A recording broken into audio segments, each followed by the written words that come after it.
Oi, meu querido aluno, aqui é o professor Ricardinho e nós vamos resolver as questões do nosso segundo simulado. Atenção aí, galera do Pré-ENEM Medicina, presta bem atenção na nossa resolução. Vamos resolver as questões número 4, as questões número 14, 24, 34 e 40. Olha só, o que diz a nossa questão de número 4? Admita um indivíduo com sintomas de anemia, cuja análise de uma amostra de sangue revelou uma produção excessivamente baixa de lactato pelas hemácias, indicando uma disfunção no metabolismo energético. A etapa da respiração celular das hemácias que está alterada, resultando em baixos níveis de lactato, se a gente analisar aqui, turma, a hemácia, ela produz, ela produz sua energia não pela respiração aeróbia, porque a hemácia não tem mitocôndria, então ela não realiza a respiração aeróbica, ela não realiza. A hemácia realiza a fermentação lática. E a fermentação lática, meu aluno, o que ela faz? Ela pega a glicose e a glicose ela é quebrada, e quando ela é quebrada, ela forma duas moléculas de NADH e ela também forma 2-ATP. E quando ela é quebrada, ela forma o quê? Duas moléculas de ácido pirúvico. E essa primeira etapa, gente, nós chamamos de glicólise, onde a glicose é quebrada em ácido pirúvico. Logo em seguida, o ácido pirúvico ele vai ser convertido em duas moléculas de ácido lático, ou conhecido como lactato. Portanto, meu aluno, se reduziu o lactato, é porque houve uma redução nessa primeira etapa, que é a glicólise. Então, se reduziu o lactato, é porque reduziu a glicólise. Portanto, a etapa da respiração das hemácias que está alterada, resultando em baixos níveis de lactato, é a glicólise. Portanto, a letra D. Não pode ser letra A, porque a fosforilação oxidativa só ocorre na respiração aeróbia e a hemácia não faz. Acetilcoenzima A também, a hemácia não faz isso, porque isso acontece na respiração aeróbia. Ciclo de Krebs também só existe na respiração aeróbia. E o calvibenzo, isso daqui é uma das etapas da fotossíntese. Portanto, minha única resposta é a letra D. Vamos para a questão agora de número 14. A fotossíntese é a transformação da energia luminosa em matéria orgânica a partir da reação do gás carbônico mais água, que reage com a energia solar nos cloroplastos. Essa organela aqui é o cloroplasto, meu querido aluno. E aí isso vai formar glicose, água e oxigênio. O processo ocorre em duas etapas, como a seguir. Olha, essa reação de número 1, meu aluno, é essa aqui, ó. Se chama de etapa fotoquímica. E essa etapa acontece nessas pilhas aqui, ó, que são os tilacoides. E essa etapa, chamada fotoquímica, ela usa água, que é o primeiro composto aqui chamado de inorgânico. Portanto, a água, meu aluno, ela vai ser consumida. E essa água é quebrada, gerando aqui embaixo um outro inorgânico, que é o oxigênio. Isso chama-se fotólise da água, que faz parte da reação fotoquímica, onde a água é quebrada e a quebra dela libera oxigênio. A quebra da água também libera hidrogênio, que é captada pelo NADPH. E também vai produzir ATP na etapa fotoquímica. E aqui eu coloquei para vocês o que acontece na fotoquímica. Fotólise da água, liberação de oxigênio, síntese de NADPH e produção de ATP. E tudo isso que foi produzido vai ser fornecido para a reação 2, que é justamente a etapa química. E é nessa reação 2 que vai produzir um composto orgânico que eu chamo de glicose. Só que a glicose ela tem 6 carbono. E esse carbono vem aqui, ó, desse composto inorgânico, que é o CO2. Então, o gás carbônico ele entra na reação 2, que é a etapa chamada de química ou chamado de calvibenzo. Então, entra o gás carbônico e o gás carbônico vai formar a glicose. Só que a reação 2, que é a química, para formar a glicose, precisa do hidrogênio. Porque lembra que a glicose, a fórmula dela é C6H12O6, precisa de 12 átomos de hidrogênio e quem fornece é o NADPH. Perceba então que a etapa química ela depende da etapa fotoquímica. Agora, bora para as nossas questões, né? Nossas alternativas. Com base nos seus conhecimentos, analise o que é correto. As etapas 1 e 2 dependem apenas da energia luminosa como fator limitante? Não, turma. A etapa 1, que é a fotoquímica, essa sim depende da luz, diretamente. Já a etapa 2 não é um fator limitante a luz, tá, gente? A etapa 2, ela depende indiretamente da luz e não como fator limitante. Agora, a etapa 1, sem luz não existe. Agora, já a reação 2, ela vai depender o que a 1 produzir. Então, quer dizer que a 2 depende indiretamente da luz, já a 1 não, diretamente, por isso que está errado a letra A. A fotólise da água ocorre no estroma? A fotólise da água, meu aluno, ela é da reação fotoquímica, que depende da luz, e essa etapa, ela acontece no tilacoide, que são as pilinhas. Então, a fotólise da água acontece no estroma? Não, no tilacoide. Está errado. Na fase enzimática representada pela reação 2, ocorre no tilacoide? Não, turma. A reação 2 acontece no estroma.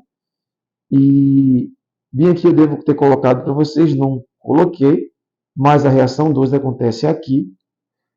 E essa região nós chamamos de estroma e não tilacoide.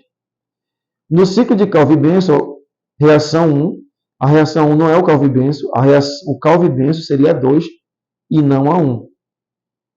Letra E. Os compostos inorgânicos consumidos quem consumido em 1 é a água.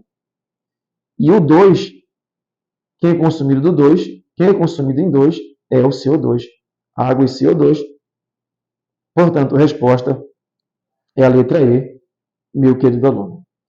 Vamos agora para a questão 24, que fala sobre o sistema digestório. Vamos direto para as alternativas para a gente não perder tempo.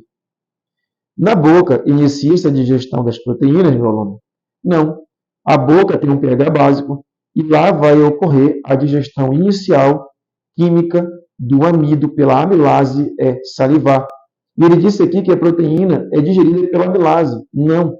A proteína não é digerida pela amilase. A amilase digere o carboidrato e não a proteína. Portanto, está errado. O pH ácido estomacal, devido à presença do HCl, facilita a desnaturação da proteína e a atuação da pepsina. Sim, meu aluno, porque o HCl está no estômago, pH é ácido do estômago, devido ao HCl, e o HCl ativa a pepsina, que vai digerir as proteínas e desnaturar também. Portanto, está certo esse item.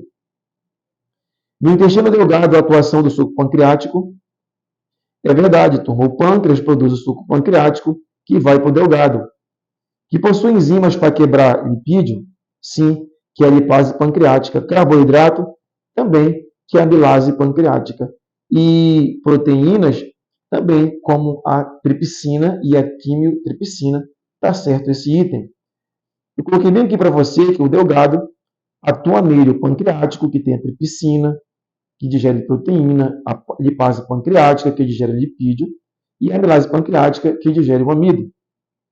O intestino delgado produz um suco, que é o entérico, que tem disacaridases e peptidases. E o intestino delgado também atua a bile.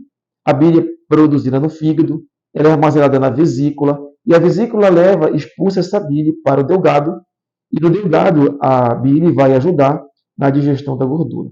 A bile, meu aluno, muita atenção, ela não é enzima, mas ela vai emulsificar a gordura, ajudando sua digestão pela lipase.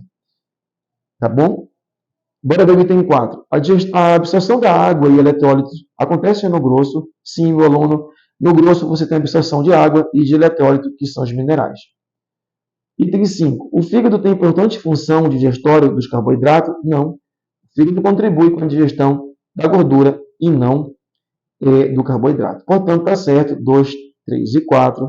Então, nossa resposta é a letra C. Meu aluno, vamos para uma questão sobre mutações. questão aqui de número 34, que fala aqui sobre uma síndrome, que é a síndrome de Down. Com essa imagem, gente, eu não vou perder meu tempo lendo a imagem, mas já sei que é uma síndrome de Down, porque bem aqui, ó, o cromossomo 21 está triplicado. Você perceba que cada cromossomo, gente, ele está aos pares. Ó. O 1 tem 2 cromossomos, que é um do pai e da mãe. O 2 também tem 2, que é um do pai e um da mãe. O 3 também tem 2.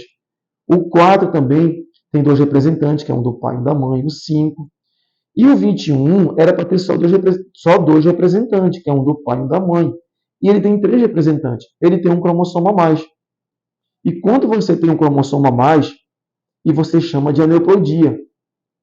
A aneuploidia é quando tem 1 ou 2 cromossomos a mais ou a menos. No caso de Down, é 1 a mais. Por isso que o cara tem 47 cromossomos nas suas células. Ele vai ter 2N mais 1, 47.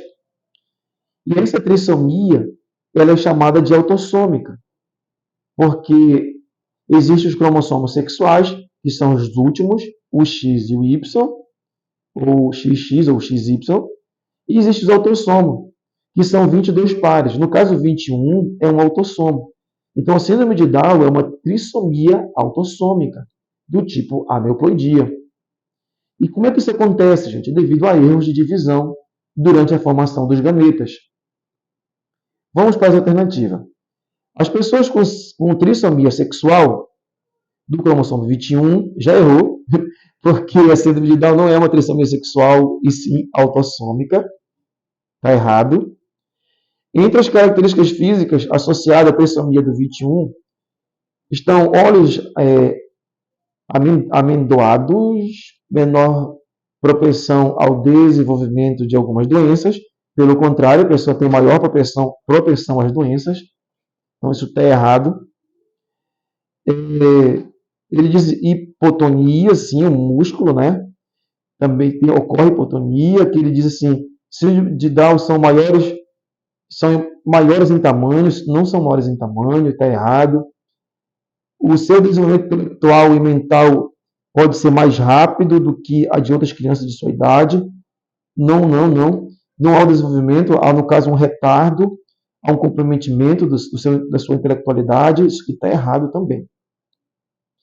Letra C.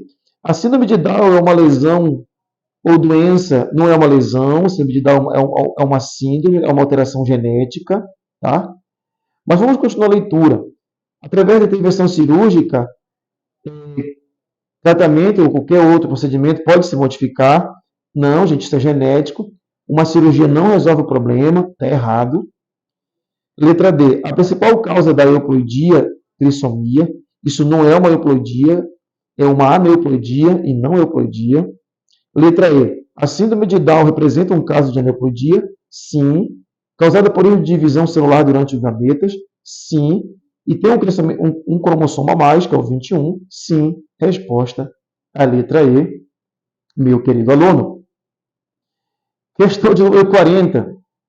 Estou ficando até cansado já, meu aluno. Mas bora lá. Aqui nessa questão, insulina e glucagon são 2 hormônios produzidos pelo pâncreas.